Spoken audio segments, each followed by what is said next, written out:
What? I got 141 and 2/3 chance of winning at Sacrifice. Woo!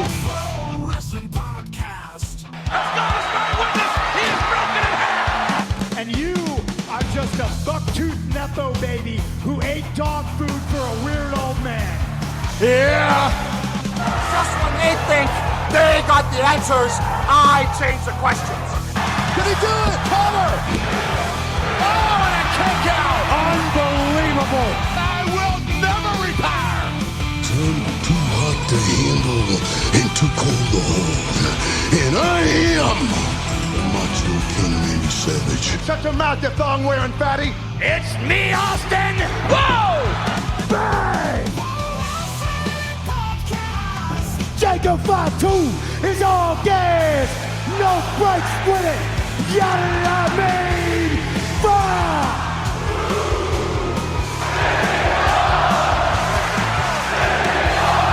I said WWE stands for Promotional consideration paid for by the following. Hey, yo, Pro Wrestling Podcast listeners, welcome to the show. We don't sing it, we bring it. Help us out and click subscribe to show your support. Hey, look, are you looking to save some cash and stop dropping $60 to $100 every time somebody comes out with a new video game? Then you got to stop over to app.wrestleronstoppable.com right now, where it is totally free. Create a wrestler, sign contracts, get into storylines, headline PLEs, even build your own corporation from the ground up, all included in Wrestler Unstoppable, available now, totally free. If you want to become a member of the Pro Wrestling Podcast family and want your name in the shoutouts like my good buddy John in Texas or Emily, then you got to pop over to our Patreon page at patreon.com/Pro Wrestling Podcast. Sign up today. Don't forget, there's a loyalty rewards program. If you are a $15 a month contributor, you can co-host a show with me. $7.50 a month, I'll enter you into a drawing to do just the same. Hello, everybody, and welcome to this episode of the Pro Wrestling Podcast. If you've got questions, comments, something you want me to touch on in the future episode, do me a favor. Give me a call over at the Pro Wrestling Sound Off line, 267-642-1160, and I will get to those questions, comments, concerns, or whatever it is you want to talk about in a future episode. Tonight, going through the AEW news of the day, going to start kicking things off with Tony Khan talking about Ronda Rousey, saying that she is always welcome in All Elite Wrestling after everything she did in the brief stint in Ring of Honor, the match that she appeared so she could team up with her good friend, and then coming back again later on in the this past year at AEW Revolution. It sounds like Tony Khan would be very open to having her come in and do some more matches and whatnot. So at the end of the day, I think Ronda Rousey's made it clear that she really wants to get working on having a bigger family, have a couple more kids or whatever, but I certainly don't think we should close the door on her ever making a return to the squared circle. Certainly not in this day and age where, you know, obviously if you watched her fight, that 17-second fight, even that little snippet of time, you could tell she could still go. And if she's able to do something like that at a high enough quality and for the right amount of money, I think Tony Khan's somebody who could make that work for her. I think she'd be happy to be a part of that. Now, she has mentioned in the past that her biggest issue with WWE was Vince McMahon and his proxy people. When you think about it, with Nick Khan and Triple H and those people being in charge, maybe she would consider that at some point in the future. But she has had a jaded past with WWE fans. Maybe the AEW crowd would be something would be more to her liking. I know they did, tease something with her and Tony Storm, but I don't think that's going anywhere, especially with Tony Storm being out for a significant period of time. Maybe they revisit that when Tony Storm comes back. But then again, by the time Tony Storm comes back, you would think if Ronda Rousey really is jumping all over this, baby factory that she wants to seem to have at home, that would be well underway. But we'll have to, wait and see, unfortunately. But in terms of Tony Khan and his intentions, he has no problem with bringing her in, having her do some more things with AEW in the future. On the Talk is Jericho podcast, AEW's Luchasaurus was having a conversation. He returned back in August of 2025. He was hospitalized, if you remember, September, I believe it was 2024, and it turned out he had really bad pneumonia, both lungs, serious stuff, and even though he claimed in the interview that he was actually cleared to come back much sooner, but when he was going through the process of the pneumonia, he thought he had a pulmonary embolism, and it turned out it was just pneumonia. And it really was almost like a come-to-Jesus moment for him, where he was able to look at his entire career a little differently. He ended up taking more time than he probably needed to, but he needed that time to get his head in the right space before coming back. And it's been great seeing him ever since he's come back. But certainly interesting to see how that, I don't want to say a near-death experience, but he certainly was very, very bad way for quite a long time. Was out for several months, serious antibiotics to try to clear up the pneumonia, and just glad to see him back. But it's interesting to see how that one significant possibility, the pulmonary embolism as even a possibility, was something that made him really think about his career, and it's just a great thing to see him back in the ring, and we didn't have anything more serious going on. Another AEW wrestler, Buddy Matthews, been injured for an extended period of time, but he has been announced for an independent tour. Now, I don't really know what this means for his AEW contract. It's a tour that's taking place later this year. He's going to go back to Australia for World Series Wrestling's Mega Mania Tour, which usually runs October to November. From what we understand, it's a 5-show tour, 4 events happening in Australia, 1 in New Zealand, October 29th through November 2nd. And, you got to wonder, if he's able to come back for that, would he be back in AEW before that? After that, would this be a way for him to warm up and get himself ready? I think a lot of times we kind of see these guys get injured, they go away, and if we don't see them for a while, we kind of put them in the back burner. We don't even think about them. Wardlow, Buddy Matthews, several others. And this is great to see that he's thinking about coming back very soon. I know that he was at one of the shows in Australia only about a week or two ago, really kind of fueling the speculation. I'm hoping that he's able to come back to AEW long before this, because he has been away for so long. And look, I understand he's predominantly been in the tag team scene for most of his main runs in both WWE and in AEW, but I really believe that this guy has got the talent to be a singles star, a breakout singles star, somebody who could easily be going for that TNT championship or even higher at some point. And at this point, he's been gone for so long, I think it's almost like a new signing for AEW when he comes back, because people are going to be so excited to see him if Tony Khan books him strong enough. And that's always a big if, because, Tony's got so much talent, he's got to spread the love a little bit, but we'll have to wait and see. But it is definitely exciting to know that he is definitely signed for some dates in October, November. So we know at worst case scenario, that's when we'll see him back in the ring. But I'm hoping we see him in AEW before Forbidden Door and things like that. I would love to see him back right away, to be perfectly honest with you. Not sure how he ties in with the Brody King Bandito relationship. I think they could easily do a feud at some point after breaking up as a tag team.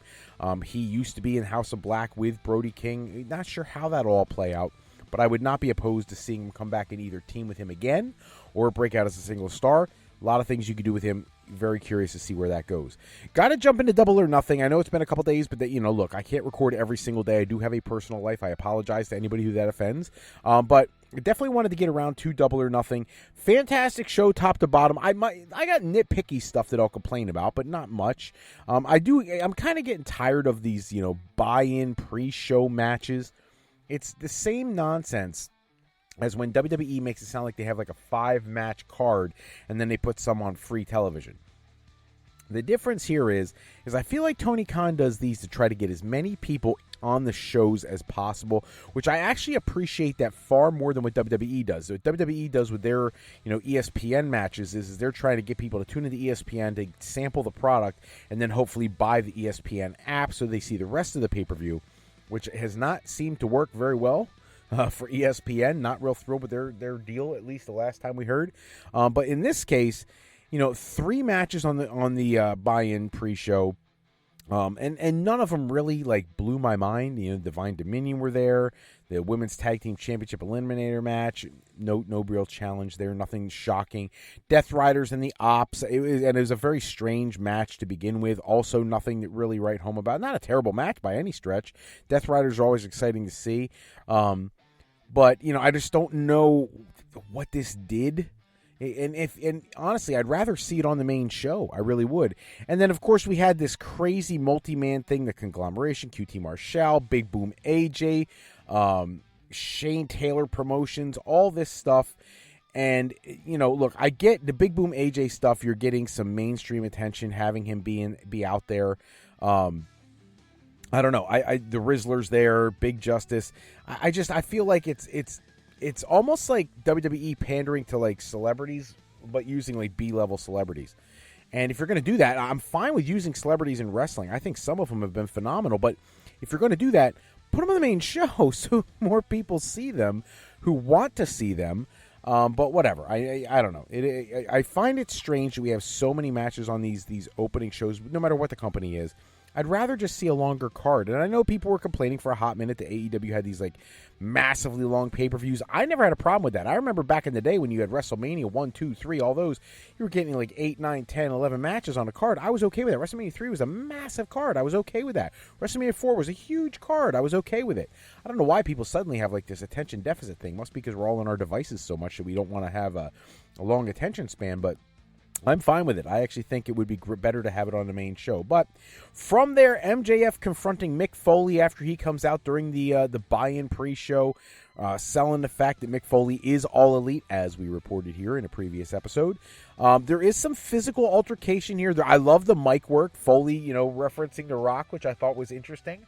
Considering The Rock is on the board of TKO, you would think that he probably wouldn't bring up somebody from the TKO's board, but whatever. It does show that they're willing to go there where WWE typically does not. I do know typically sometimes you'll hear WWE, especially when like Evil debuted on NXT, they mention New Japan, but you don't hear them talk. They certainly don't reference superstars from AEW frequently. Once in a while, you hear Seth Rollins say Mox. But beyond that, you don't see any references to AEW unless they kind of like breeze past it. Whereas AEW, this is leaning all the way in with naming Dwayne The Rock Johnson, which was very cool. Talking trash about how he never had a match that ended in 2 minutes and 15 seconds like MJF did when he lost the world title to Darby Allin. But at the end of the day, I thought this was a great way to introduce Mick to the company. I think it's genuine excitement in him to be there and be a part of the show, and I couldn't be happier to see him be able to contribute to wrestling in some way on a substantial level. I'm sure we're going to see more of him moving forward. He'll be at Dynamites and Collisions and things like that. He has so much to offer, and I think it's just a phenomenal signing for Tony Khan. I know it was politically driven, which I'm not a big fan of that kind of stuff. Mick Foley had no problem with anything. The first Trump administration, now the second one, and it basically came down to a Rob Reiner situation is why he left. When he put out that tweet back in like December, I've had all I can stand, I can't stand no more. All the other stuff is fine, but man, you make fun of Rob Reiner, which some people had some problems with Rob Reiner. I couldn't care less, but some people did. So I don't know, man. It just seems it's too political for me. But if WWE wasn't going to use him in any serious capacity, AEW doing so, it just warms my heart. Because Mick Foley is a guy, if you've ever met him in person, one of the nicest human beings walking the planet. He really has so much. And for a guy who was dropped on his head so much in the wrestling matches, his memory is crystal clear. He's phenomenal. So if you ever get a chance at a con or something like that, go to his table, talk to the man. Don't just walk up and sign something. Actually engage in a conversation because he loves to do that. Bring up some memories. Talk about some random crazy stuff that you wouldn't expect him. Talk to him about when he wrote his books and whatnot. And I don't just mean the wrestling books. Gosh, I forget the name of the one that was so controversial. Oh my gosh, Tatum something or other. I can't remember the name of it completely off the top of my head. I'm trying to wing it, but I talked about that stuff. Tatum Brown, I believe it was called. Crazy book. If you haven't read it, check it out. Very cool, interesting. It's not wrestling related whatsoever. So check that out. But glad to see him in AEW. Now the main show itself, I thought the opening match, FTR versus Cage and Cope, was fantastic. Glad to see Cage and Cope get their AEW moment. I'm sure it's going to lead to a match with the Young Bucks. Word this week is that FTR's contracts are coming up this year for whether or not they get their option year fulfilled, and there's already apparently some sniffing around by WWE that they may be interested in re-signing them. So I suspect Tony Khan will throw money at them. They feel like, with all their dedication, all their loyalty, that they should be some of the top paid talents in the company. I don't know if Tony wants to go there. If he doesn't, I feel like that's a tag team that WWE would be very happy to make a very large money offer to. Even though they've been shedding salary with some of the cuts, FTR would be fresh. Investing in fresh talent is one thing, and investing your money in people you've done as much as you feel like you could do at that time with is different. So somebody like the New Day, them leaving is because you've already done everything you can at that point in time. Now, that doesn't mean the New Day can't come back 10 years later and do some nostalgia thing, but for right now, we haven't seen FTR in WWE for quite a while. They would be fresh there. I suspect we're at least a year away from that, and I suspect that Tony's going to make him a big money offer to stay in AEW, and they very well probably will take it. If they do take this, I don't think we'll ever see him in WWE again. I really don't, just based on their history, but we'll have to wait and see. At the end of the match, seeing Cage and Cope get the Tag Team Championship was wonderful, which led into the Okada versus Takeshita match for the International Championship. I think everybody in the world was looking forward to this match. If you were a diehard fan of AEW, these two, it's been building for so many months, built so well, so perfect. And the match itself, I know Okada takes a lot of heat because he's not, I don't want to say he's not as good as he was when he was in Japan. I just don't think he brings the same level of passion he did when he was in Japan. But this match, he did a great job. Fantastic match. Takeshita leaves as the new champion, and before he gets out of the ring, the returning Kyle Fletcher lays him out.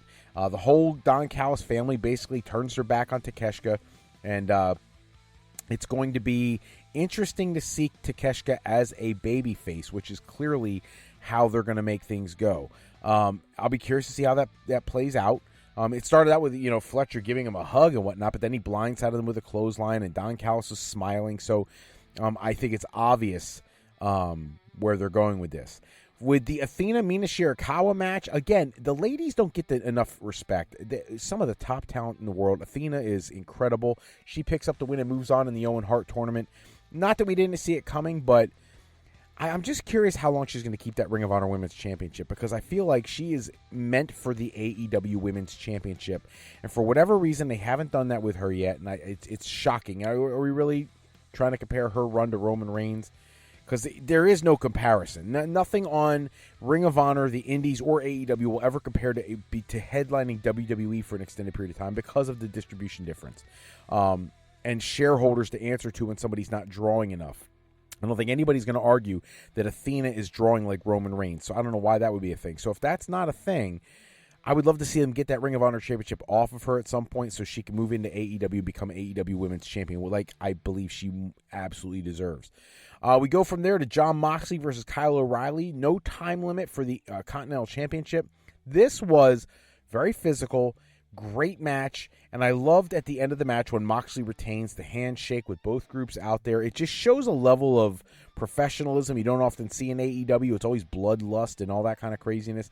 I thought the match was solid. I really did. I think that O'Reilly was believable. You could have seen him winning at some point. I think the booking leading up to this told us that wasn't going to be the case, but you certainly could feel it. If it would have, it wouldn't have been a shock. And that's based on all the great booking that Tony Khan has done up to this point with these two. Great match, another solid one. We go from there to Will Ospreay versus Samoa Joe, quarterfinals of the Owen Hart. I expected a little bit more, actually, out of this match. Not that there's anything bad to say about the match. These guys can go. They really can. I think Joe is a step slower now than he was, obviously, a few years back. Several injuries, I think, are starting to catch up with him and whatnot. But he still put on a pretty good performance with Will Ospreay, who is one of the best wrestlers in the world, if not the best wrestler in the world. And I think we all know where this is headed. I think Will Ospreay is going to win the tournament and go on to headline at Wembley. We'll have to wait and see, probably against MJF.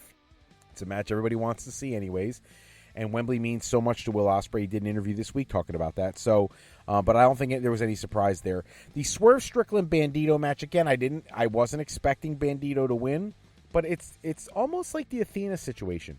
He's got that Ring of Honor World Championship. Is he going to be a primetime player in AEW? If he is, get the Ring of Honor Championship off him and give it to somebody else who can help the Ring of Honor brand so they could hopefully get a television distribution deal at some point. If not, just put him over there. Leave him there. Don't be bringing him to AEW. You've got to have star power in both brands, or it's not worth having two different brands. It's kind of like SmackDown and Raw have to have respective top-tier talent. Do they switch back and forth every once in a while? Yeah, of course. But not as frequently as AEW does with Ring of Honor. And I really, as I said, I expected Swerve to win. I actually expect Swerve to be in the finals against Will Ospreay of the Owen Hart. But I just would have liked to have seen a little bit more for Bandito in that, and more close falls. I really thought that would have been great, just so even in loss he looks solid. To the women's championship match, it felt like it was just rushed and thrown together. I saw an article this week where somebody on, I believe it was Wrestling Inc., was comparing her to Luna Vachon. I could see the comparison. She's incredible. She's a phenomenal talent. She retains her championship here, and I think she kind of had to, because they hadn't built this real well. And I believe what they're doing is they're holding her in the championship picture, holding that title, waiting for Mercedes to come back to finally take the AEW Women's Championship. It's been quite a while since we've seen Mercedes do anything. I know she's taken some time off, but I think she is the one that's going to come back and going to take that championship from Stelka. So this was a great match for what it was. Rushed planning and whatnot, but still pretty solid. Moving on from there, Stadium Stampede, Team Jericho, Team Ricochet. Yeah, look, this was what it was. I love the fact that everything was filmed live, so this wasn't like some pre-taped match. It was very solid. I thought the bus thing, some people had a problem with that because of some recent current events in the area. I'm not that guy. I'm just not. It's pro wrestling. If you take it that seriously, you got an issue. I love the Leo Rush appearance, which was really funny. That kind of came out of nowhere. I thought that was a cool little tie-in. And then we see Jericho's team ends up picking up the win, which I think we kind of needed that after all the wins for Ricochet in the last several months. Not sure where they're going to go with this with Chris Jericho because he's done so much in AEW, and obviously his contract still hasn't run out, or else he would have gone to WWE. At least that's my firm belief. But I wonder if he signed another contract with AEW. We haven't gotten confirmation or denial. But again, where do you go from here? Does this wrap up the Ricochet feud? Does he move into something with the Hurt Syndicate? Does Lashley finally move into something more prominent? I really wish he would. He deserves in the World Championship picture. No time soon, obviously. And if you look down the line, when is he going to get into the World Championship picture? Is he going to go after MJF? Probably not, because that would be Will Ospreay. Is he going to face Swerve? Maybe. Can he face... Who else could he possibly go against? Kenny Omega? I don't know how that match plays out. That seems very strange also. I don't know. He's so WWE-esque. It's hard for me to see where he fits into the grand scheme of things in AEW. So we'll have to wait and see. But I'm sure they'll find some way to get him into that World Championship picture at some point, which will be very exciting. And then we get to the main event. Darby Allin defending the championship against MJF, title versus hair. I wanted the hair to come off so bad, but Darby Allin does lose the match. I don't know. I guess I should have known it was coming. The betting odds said it was coming. I really just thought it would have done more. And I love that MJF did an interview this week where he talked about how Vince McMahon's the reason hair matches were like comedic. That prior to that, when they were used in places like Memphis and World Class and places like that, it was so serious.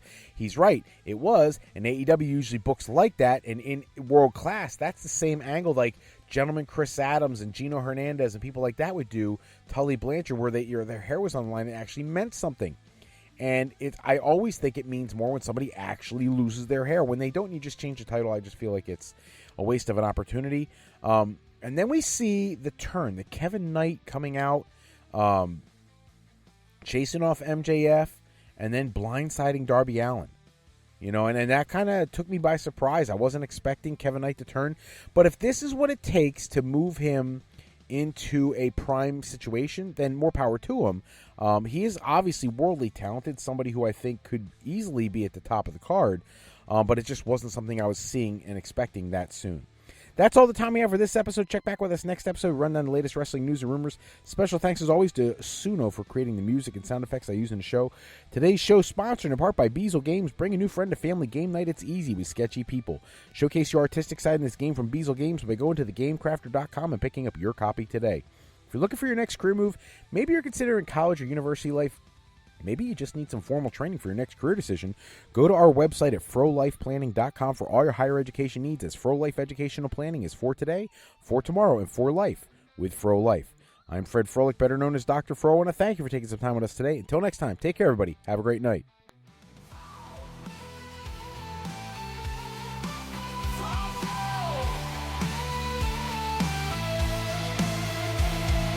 Wrestling Podcast.